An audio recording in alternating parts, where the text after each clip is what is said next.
Els tres porquets. Fa molt de temps hi havien tres porquets. Estimats fills, ha arribat el moment. És l'hora que aneu fora a conèixer món.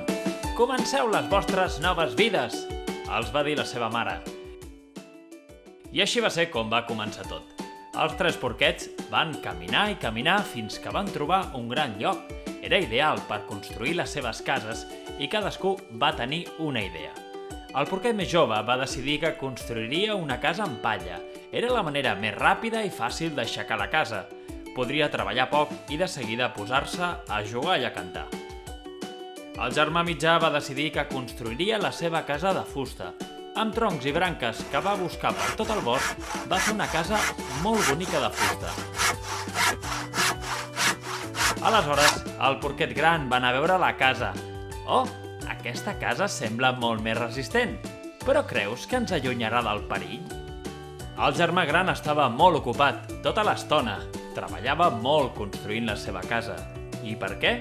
Doncs perquè el porquet gran s'estava construint la seva casa de totxos. Havia trigat més, però la casa semblava molt resistent. Va trigar una setmana a acabar una casa de totxos fantàstica. Però l'endemà va arribar un llop. El llop tenia molta gana.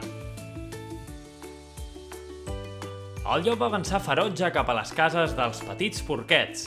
Primer es va aturar a la casa de palla on el porquet més jove hi descansava.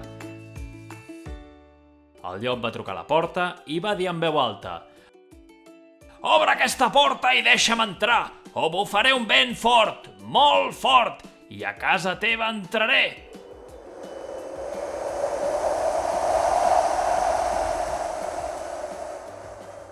I va tirar la casa de palla. El llop va poder entrar, però el germà petit va aconseguir fugir en l'últim moment.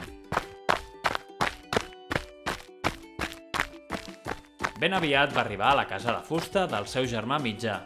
«Deixa'm entrar!», va dir sense aire i el germà el va deixar entrar.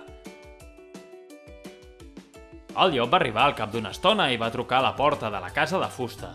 «Obre aquesta porta i deixa'm entrar, o bufaré un vent fort, molt fort, i a casa teva entraré!» El porquet mitjà també es va confiar. «No podràs entrar bufant a casa meva!» Però novament el llop va bufar i va bufar. Primer una vegada i no va aconseguir tirar la casa.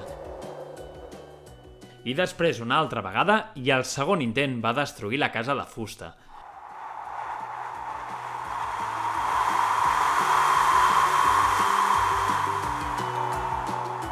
Els dos porquets van córrer i córrer.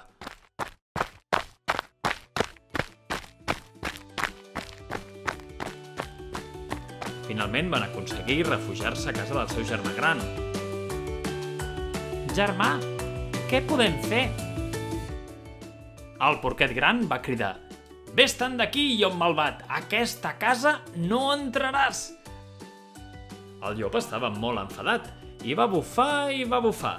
Va bufar amb totes les seves forces un vent molt fort i no va passar res. No va poder tirar la casa baix. Ho va intentar una vegada i va bufar una altra vegada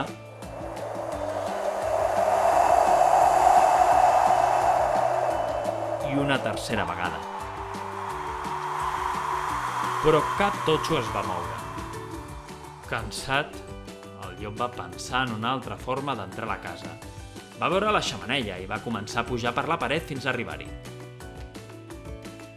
El porquet gran va veure per la finestra el que estava passant i va córrer a encendre la llar de foc. A sobre del foc va posar una olla amb aigua i al poc temps l'aigua estava bullint.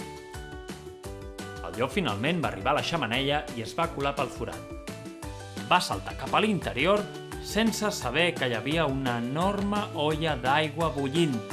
El llop es va submergir en el moment que l'aigua començava a bullir. «Ah! Em cremo! Em cremo! Traieu-me d'aquí! Salveu-me!» Finalment, els tres porquets es van abraçar amb molta alegria. Good thing! Descárgate la app de Kids Tales, donde encontrarás muchísimos cuentos mientras aprendes todas estas palabras en diferentes idiomas. Suscríbete al canal de YouTube y no te pierdas ningún cuento.